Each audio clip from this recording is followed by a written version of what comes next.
Only Jesus can save you.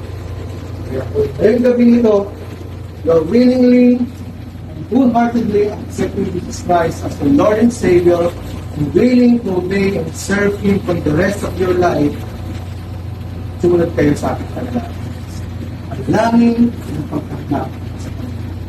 Gusto ko po nakataas ng mga kamay. And this is symbolizing that you are surrendering and willingly obey and accept the Lord Jesus Christ.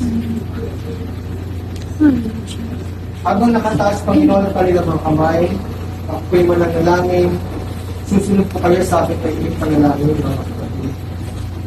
Sabihin niyo po, Panginoong Jesus, na ito po ako. Bukas sa iyong harapan. Ako po'y lumalapit sa iyo ng papakumbaba. Humihingi ng tawad sa lahat ng aking pagkakasala mula sa kabata hanggang sa oras. Panginoong Jesus, kinakilala kita bilang Diyos at nagkatawang tao. Panginoong Jesus, humihingi ko po natawagin mo po ako sa oras ko. Linisin mo ako sa lahat ng aking kasalanan. Ngayon, Panginoon, aking binubuksan ang aking puso at tinatanggap kita bilang Panginoon ko ang sarili ko ang tagapagligtas. Panginoong Jesus, isulat mo ang aking pangalan sa aklat ng buhay at sa kalangitan.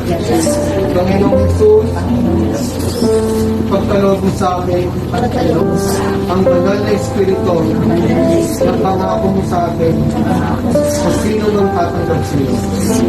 Kaya sa oras mo ito, tulungan mo po ako na sumunod sa iyo sa pangalan ng Jesus. Panilang manala. Panginoong Diyos na makapangyarihang salamat sa mga palulong itong malumapit sa tumangkap sa iyo. Ama, tunay nga po, Diyos, na ikaw ang nagdadala ng kaluluwa, ikaw ang pumipipot ng uusap, Panginoon. Walang matigas na puso sa sino mang gustong magtiwala at susunod sa ito mga kasunod. Sapagkat ito ang mahilihan at lahat ng bagay. Eh Lord, salamat. Dalangin ko po ang Diyos na mga anak ko sa tumagkap ay patuloy na magpakilala ka sa kanilang buhay. Baguhin mo sila from head to from kanilang mga buhay at tulungan mo sila, O Diyos, na makasunod malayon sa iyong kalooban. Dakilang Diyos, patuloy Panginoon na magpakilala sa kanilang ng lubusan at ang banal na Espiritu. Patuloy mo sila, O Diyos, na ituwid, turuan na lumangkad at makilala ang kalooban mo. Maraming salamat sa iluhan mo ang bawat isa sa gabi ito ng iyong makapangyarihan ng banal mong sibo at patuloy na mag-usap ka ngayong gabi sa kanila.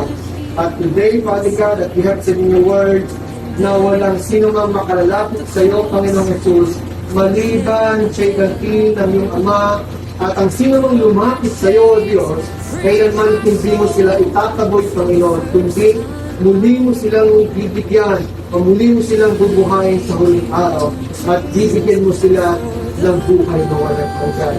Ang sabi mo sa salita na hindi mapapahiya ang sino mang lalapit sa iyo. At sabi mo sa salita, hallelujah, whoever calls the name of the Lord shall be saved. Amen. Kaya sa gabi ito, salamat Lord, at sa iluhan mo ang mga anak mo ngayon in the name of Jesus. Ingatan mo kanilang buhay, ang kanilang kalusugan, ang kanilang mga trabaho, ang kanilang mahal sa buhay, ang kanilang pamilya, sa pangalan ng Jesus. Sa iyo ko na pinagkakatiwala ang kanilang mga buhay. Mula sa gabi nito, this is the day of your salvation. Yes, Lord. And we will rejoice and be glad in it. Salamat, Panginoon, at ayaw mo, Diyos, na magkaroon na sila ng karaniman, pakitawan sa iyong mga salita at magpapatuloy nila ang ating ka in the name of Jesus. Salamat, Panginoon, na makakasama po namin sila sa pagsamba at pagpupul sa iyo sa araw ng Friday kaya silang akbat-aktal ng Salamat, Panginoon, sa ilang pinagalitan na at papuri pasasalamat sa lahat ng Amen.